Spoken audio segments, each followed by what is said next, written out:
இந்த பரக்கத்து எல்லாரும் கிடைக்குமா? இந்த மாதிரி பரக்கத்து யாருக்கு கிடைக்கும்? என்ன மாதிரி கண்டிஷன்ல இருந்தால் இந்த பரக்கத்தை நம்ம அடைய முடியும்? நபிகள் நாயகம் ஸல்லல்லாஹு அலைஹி வஸல்லம் சொல்கிறார்கள், ஃபமன் அகதஹு பிஸகாவத்தி நஃப்ஸின் பூரிக லஹு ஃபீஹி. ஒரு மனிதனுக்கு செல்வம் வரும் பொழுது அதை அவன் எப்படி எடுத்துக்கொள்ள வேண்டும் என்று சொன்னால், அதை ஒரு பேராசையோட ஒரு வெறியோடு அதை பெற்றுக்கொள்ளாமல், வந்தா வரட்டும் வராட்டி போகட்டுங்கிற மாதிரி ஒரு தோரணையில அந்த பணத்தை ஒருவன் பெற்றுக்கொண்டானேயானால் அவனுக்கு அதுல பரக்கத்து செய்யப்படும். அதுலயே மூழ்கி போய் எப்போ வரும், வந்துருமோ, இன்னைக்கு வந்துருமோ, சாயந்தரம் வந்துருமோ, நாளைக்கு வந்துருமோ, 1000 வந்துருமோ, 2000 வந்துருமோ, இப்படியே நினைச்சுக்கிட்டு ஒரு பொருள்ல போய் ஒருத்தன் பெற்றுக்கொண்டானேயானால் அவனுக்கு பரக்கத் செய்யப்படாது.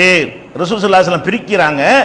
செல்வத்துல எப்போ பரக்கத்து வரும் என்று கேட்டால், அந்த செல்வத்தை அதனுடைய இடத்துல வச்சு, நம்மளை விட அது சிறந்தது இல்லை, உலகத்தினுடைய எத்தனை இன்பங்களை விட அது மேலானது கிடையாது அப்படிங்கிற எண்ணத்தோட அது வரும்போது என்ன செய்யணும்?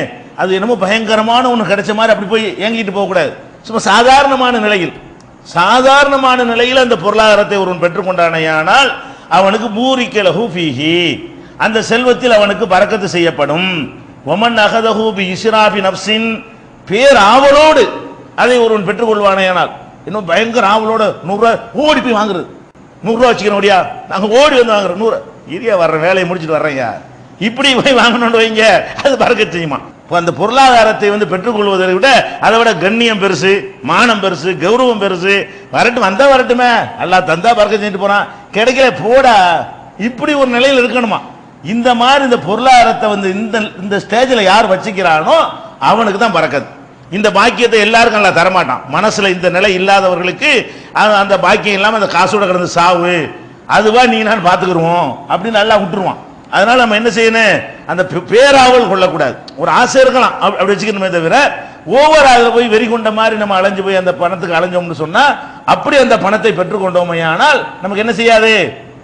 அதுல பரக்கத்து கிடைக்காது.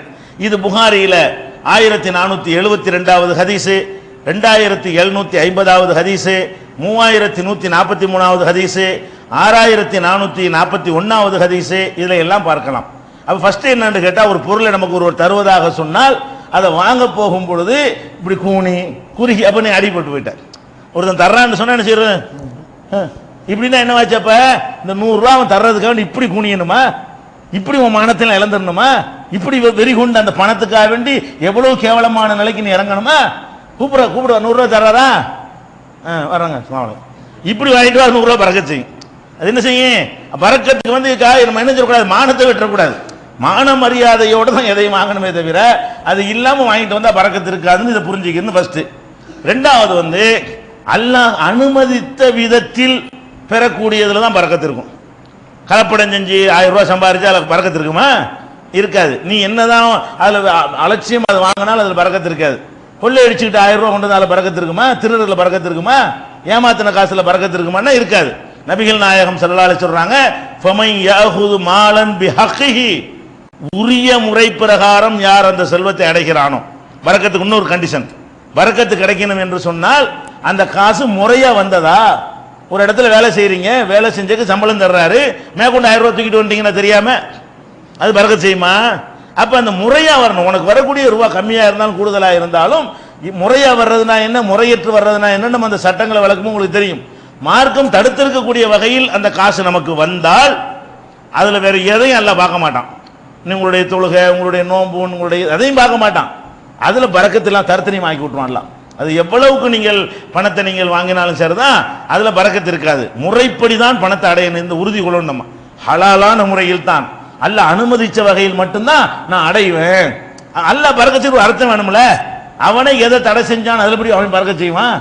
அவன் உன்னை கூடாதுன்னு சொல்லி இருக்கும் போது அதுல எப்படி அபிவிருத்தி அவன் தருவான்? தரமாட்டானா இல்லையா? அப்ப ரசூல் ஸல்லல்லாஹு அலைஹி வஸல்லம் சொல்றாங்க, ஃபமன் யாஹுது மாலம் பிஹக்கிஹி, பொருளாதாரத்தை அதற்குரிய முறைப்படி யார் பெற்றுக்கொள்கிறானோ யுபாரக் லஹு ஃபீஹி, அவனுக்கு அதிலே பரக்கத் செய்யப்படும். இது புகாரியில 1742வது ஹதீஸ்ல நீங்கள் இதை பார்க்கலாம். அப்ப இந்த பரக்கத்துக்கு ஃபர்ஸ்ட் ஹலாலா இருக்கணும்.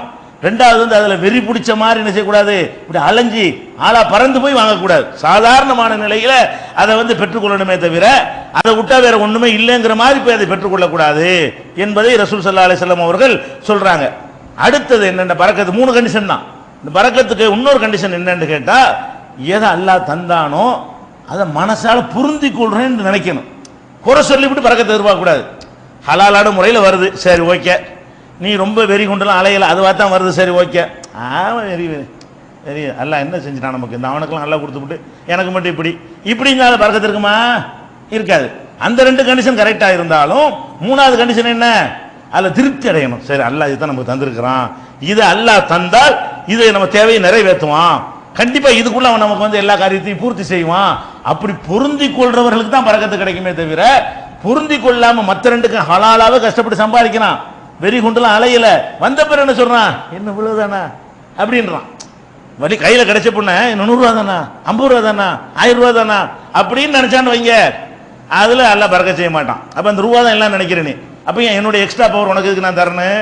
என்னுடைய எக்ஸ்ட்ராவான மறைமுகமான பேரருள அதுக்குள்ள நான் எதுக்கு வைக்கணும்? அல்லாஹ் தரமாட்டானா. இது ரசூல் ஸல்லல்லாஹு அலைஹி வஸல்லம் சொல்றாங்க, இன்னல்லாஹ யப்தலி அப்தஹு, அல்லாஹ் வந்து தன் அடியானை சோதித்து பார்க்கிறான். பிமா ஆதாஹு, எதை கொடுக்கிறானோ அதில் சோதித்து பார்க்கிறான். அல்லாஹ் வந்து ஒரு அடியானுக்கு எதை கொடுத்தாலும் என்ன செய்யறான், அதுக்கு ஒரு பரீட்சை தான், சோதித்து பார்க்கிறான். ஃபமன் ரலிய பிமா கஸமல்லாஹ், அல்லாஹ் பங்கிட்டு கொடுத்ததை எவன் பொருந்தி கொள்கிறானோ, உங்களுக்கு 100 அவருக்கு 50 பொருந்தி கொள்ளணும், இவருக்கு 1000 உனக்கு 50 பொருந்தி கொள்ளணும், அவருக்கு 1 லட்சம் உனக்கு 5000 பொருந்தி கொள்ளணும், 1 லட்சம் உள்ளவன் அதை பொருந்தி கொள்ளணும், 5000 தந்தவன் என்ன செய்யணும், அதை பொருந்தி கொள்ளணும். அல்லாஹ் அதிகமாக கொடுத்தவர்களுக்கும் பரக்கத்து உண்டு. கொஞ்சத்துக்கு தான் பரக்கத்துன்னு நினைக்காதீங்க, கோடிக்கணக்கில் கொடுத்தும் அதுல என்ன செய்வான், அல்லாஹ் பரக்கத் செய்வான். 1 கோடி வந்து 10 கோடி வேலையை செய்யும். அப்ப அல்லாஹ் எதை பங்கு போட்டு நமக்கு தருகிறானோ அதில் பொருந்தி கொள்வார்களேயானால் பாரக்கல்லாஹு லஹு ஃபீஹி, அதில் தான் அல்லாஹ் அவனுக்கு பரக்கத் செய்வான். மனசுல தான் எல்லாம் அடங்கி இருக்கு. பாத்தீங்கன்னா இந்த பரக்கத்து எங்க அடங்கி இருக்குது? மெட்டீரியல்ல இல்ல பரக்கத்து, மனசை நம்ம எப்படி வச்சிருக்கிறோங்க பொறுத்தா அந்த பரக்கத்து நமக்கு கிடைக்கும். அப்ப நம்ம என்ன செய்யணும், அல்லாஹ் நமக்கு எதை தந்தானோ சரி, அல்லாஹ் தர்றோம், விவரமான ஆள் தானே தர்றோம், அவனுக்கு எல்லாம் தெரியுமா இல்லையா, நம்ம தேவை தெரியுமா இல்லையா, நம்ம கஷ்டம் தெரியுமா இல்லையா, அவன் தான் நமக்கு பங்கு வச்சு தர்றான். அப்ப நம்ம கேட்காமல எல்லாம் விளங்கி இருக்கிறவன் இவ்வளவுதான் உனக்கு தர்றான்னு சொன்னா அதுல காரியம் நிறைவேறும். அவன் தந்தா கரெக்டா தருவான், அவன் தப்பா தரமாட்டான். அப்படி நினைச்சு என்று சொன்னா அது நான் யாருன்னு எல்லாம் காட்டிடுவான். அந்த இடத்துல என்ன செய்வான், இப்படி நினைச்சீல இந்த பாடுறா காட்டுறேன், அந்த காசுக்குள்ள உன் தேவையை பூர்த்தி பண்ணி காட்டுறேன்னு சொல்லி அல்லாஹ் அதுல பரக்கத் செய்வான். அதை தாராளமா விசாலமாக ஆக்கி விடுகிறான். ஒமல்லம் எர்ல, யார் வந்து அல்லாஹ் கொடுத்ததில் திருப்தி அடையவில்லையோ லம் யுபாரக் லஹு ஃபீஹி, அதுல அவனுக்கு பரக்கத் செய்யப்படாது. அந்த காசுல என்ன கிடைக்குமோ அதுதான் கிடைக்கும், என்ன கிடைக்குமோ அதோட கம்மியா தான் கிடைக்கும். அது கிடைச்சா கூட பரவாயில்லை, 10,000 ரூபாயில என்ன நடக்கும் அது நடக்காது. உன் 10,000 ரூபாய் வெறும் 1000 ரூபாய் விலையத்தான் செய்யும், உன் 10,000 ரூபாய் 500 ரூபாய் விலையத்தான் செய்யும்.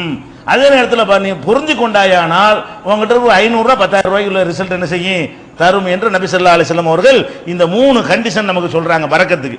இது வந்து முஸ்னத் அகமது நூல்ல 19398வது ஹதீஸாக பதிவு செய்யப்பட்டிருக்கிறது.